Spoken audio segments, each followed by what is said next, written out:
What up, famski? This is New Bedford's friendly neighborhood resident, Portuguese thick boy, Eric Lima over here.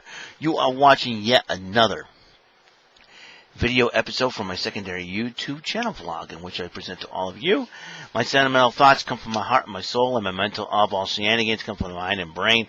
This is EML77 TV episode 957. Let's get right into it. By the way, the snow is gone. It was nothing out there, and despite the fact that it snowed big time, very, very thankful that nothing major happened out of the snowstorm. So it'll be a little bit cold tomorrow, but thank goodness I have the day off. So that's why I'm up late, and I just finished watching 205 Live. We're gonna get right to the SmackDown recap and 205 Live recaps. So here we go. Roman Reigns kicks off SmackDown, and Jey Uso is in the ring with him. He's very angry and upset at Reigns for how Reigns beat him in that Hell in a Cell matchup. But Jey Uso had a match for the Survivor Series qualifier, as Jey Uso has a conflicting conflict in his mind. The first Survivor Series qualifier for the SmackDown men's team, Kevin Owens versus Dolph Ziggler. And Ziggler had Robert Roode. Robert Roode tried to swing things in favor of Ziggler, but the referee said, "You know what? You're out." And he ejected Robert Roode from ringside. And then the match continued, and then Kevin Owens, after a stunner, pins Ziggler, and Owens is your first man in the Survivor Series SmackDown men's team. Meanwhile, Natalya was talking to Adam Pearce about being part of Survivor Series. Bianca Belair and Billie Kay, they were talking about it, and then Adam Pearce says, "Okay, triple threat match, whoever wins qualifies." Corey Graves interviewed Lars Sullivan, and Lars Sullivan said the reason why he's been the way he is. People call two brothers called the Tracy Brothers do a sing-song making fun of Lars Sullivan, calling him the Freak Show and all that. And when he cried, everybody laughed at him, and all of a sudden he starts hurting people, terrorizing people, to the point where the school has decided to ban him from school. So, and that's where he's at right now. And he's now known as a freak, and Corey Graves is a little scared of him, and I would be too. Another Survivor Series qualifier, like I said, triple threat match, Bianca Belair versus Billie Kay versus Natalya. And it was a hard-fought matchup. That one time, Billie Kay was about to tap out. No, it was not Billie. Bianca Belair was about to tap out to a double submission, but in the end, Bianca Belair conquered the odds and won her match, and she was part of the SmackDown women's team. And Aaliyah and Murphy were talking. Murphy wants to apologize to Ray and Dominic. So, and then it was commercial break. Carmella did a promo that next week I think she's about to show the whole world. I think she'll make her in-ring return. We'll find out how she does and what she can do. Murphy and Aaliyah head to the ring. Murphy did issue an apology to Ray and Dom. Seth Rollins, though, came out instead of Ray and Dom, starts running his mouth. And then after calling Dominic a coward, he attacks Seth Rollins. And then Murphy pulls Dominic off Rollins and attacks Rollins. And then Dominic and Murphy started fighting. Ray started, prying Murphy off his son and started fighting. And then Ray starts about to go for 619, but Aaliyah, his own daughter, stopped him. And then Aaliyah said 3 words that kind of shocked Ray and Dom. She said, "I love him." She's in love with Murphy? Aaliyah's just a teenager, only 19, and Murphy's, 30-something?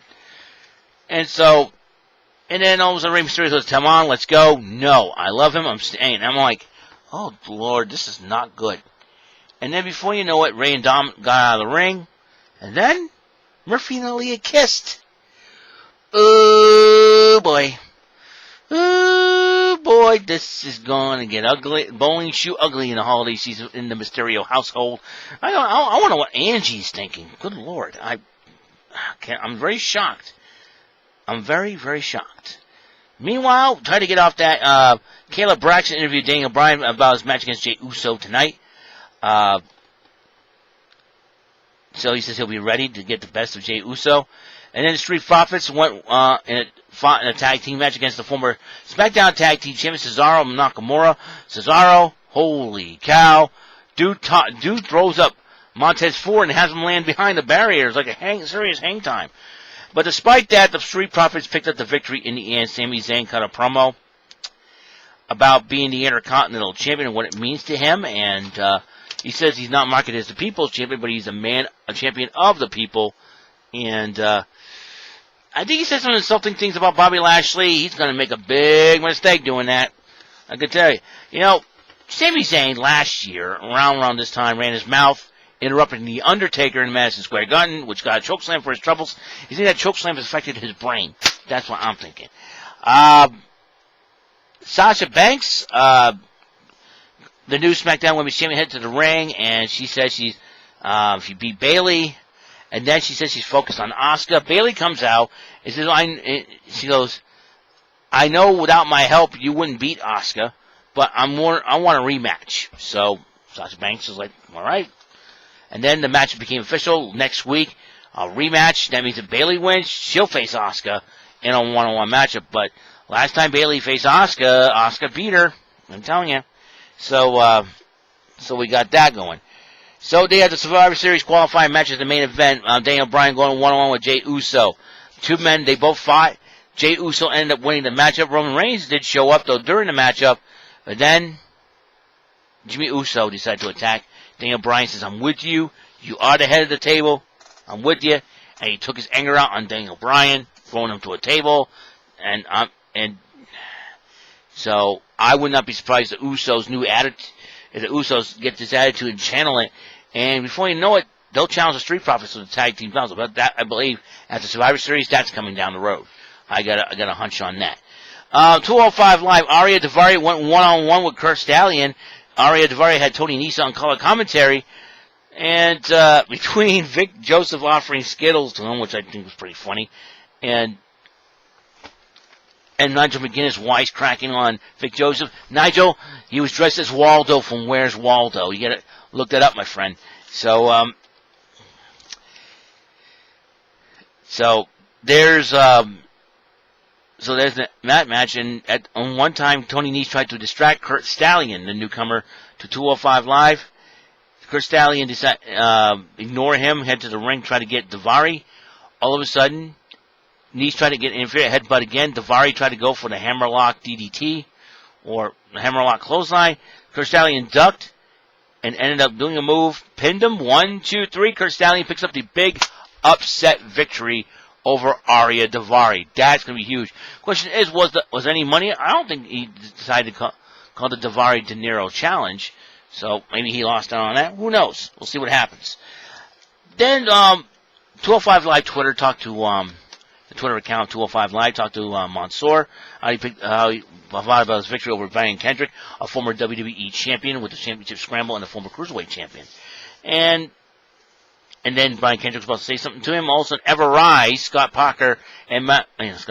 Chase Parker and Matt Martell ran their mouths. Matt Martell's mouth is so big, he makes Jacques the Quebecer seem quiet. And that's how. And anyways, he used to be somebody, used to be the champion. Blah, blah, blah, blah. He said, well, I got to tell you what, me and my new friend Nier Mansoor challenged you two to a tag match. All right, fine. So the match happened. It went back and forth. Ever Rise tried to do whatever it takes to help the team win. But in the end, Mansoor used sliced bread number 2 on one of Ever Rise members, possibly Matt Martell, and ended up pinning, make the 3 count for a win for him and his team. So that is the recap of SmackDown and 205 Live. Survivor Series now we're heading towards. Halloween Havoc's over. We're heading to Survivor Series. So far, the two men that qualify for the SmackDown men's team is none other than Kevin Owens and Jey Uso. Be very interesting to see how this develops with Jey Uso and having to be Roman Reigns' servants of some sort. So And it'll be very interesting to see what would happen. Will Kevin Owens be upset with Jey Uso what he did to Daniel Bryan? So we'll see what happens in that situation. So that is all the SmackDown Live 205 Live recap. It is Friday, still Friday, 10:41 p.m. October the 30th, 2020. Tomorrow is Halloween. I hope you guys got your costumes ready to go out trick or treating. Me, I'm just going to sit home and chill and watch some Power Rangers, and then get the Nintendo Switch going so I can play a little bit of Night Slashers for an episode of Get These Thumbs, episode 132. That's what I am going to do. So that's going to be something else. Alrighty then, I will see you guys later. You guys have a wonderful night. If you can't get any sleep, get some sleep. If you can, stay up and just chill, alright? Do something, and don't drive yourself crazy, alright? And go out and vote. Very, very important, go out and vote. Alright, I'll see you later. Have a wonderful, wonderful night. Peace.